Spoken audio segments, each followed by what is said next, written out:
इस दुनिया में कुछ हैबिट्स ऐसी होती हैं जो इंसान की सिर्फ स्पिरिचुअल लाइफ ही नहीं बल्कि फिजिकल हेल्थ को भी इंप्रूव कर सकती है।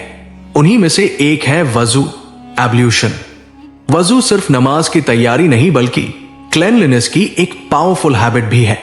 सबसे पहला फायदा है क्लेanलीनेस बेनिफिट। दिन में कई बार वजू करने से फेस, हैंड्स और फीट साफ रहते हैं।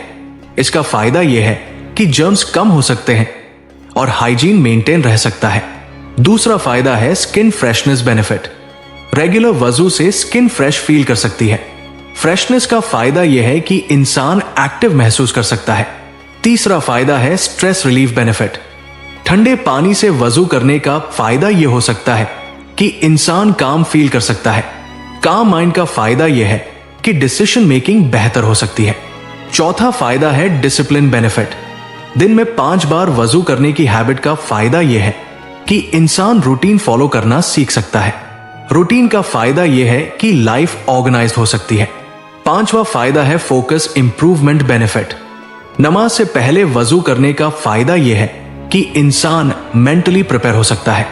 मेंटल प्रिपरेशन का फायदा यह है कि कंसंट्रेशन इंप्रूव हो सकती है। छठा फायदा है सर्कुलेशन बेनिफिट। हाथ, मुंह और पैरों को धोने से ब्लड सर्कुलेशन एक्टिवेट हो सकता है। गुड सर्कुलेशन का फायदा यह है कि बॉडी एनर्जेटिक महसूस कर सकती है। सातवां फायदा है स्लीप इंप्रूवमेंट बेनिफिट। सोने से पहले वजू करने की हैबिट का फायदा यह है कि इंसान रिलैक्स महसूस कर सकता है। रिलैक्सेशन का फायदा यह है कि स्लीप क्वालिटी इंप्रूव हो सकती है। आठवां फायदा है sin removal spiritual benefit, Islamic belief. वजू का फायदा यह बताया गया है कि यह स्पिरिचुअल प्यूरिफिकेशन का रिमाइंडर बन सकता है। इसका फायदा यह है कि इंसान सेल्फ इंप्रूवमेंट की तरफ मोटिवेट हो सकता है। नौवां फायदा है माइंडफुलनेस बेनिफिट।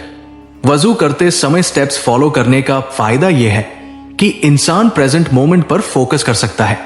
माइंडफुलनेस का फायदा यह है कि एंजाइटी कम हो सकती है। 10वां फायदा है पॉजिटिव हैबिट बिल्डिंग। रेगुलर वजू का फायदा यह है कि इंसान कंसिस्टेंसी सीख सकता है। कंसिस्टेंसी का फायदा यह है कि सक्सेस हैबिट्स डेवलप हो सकती है।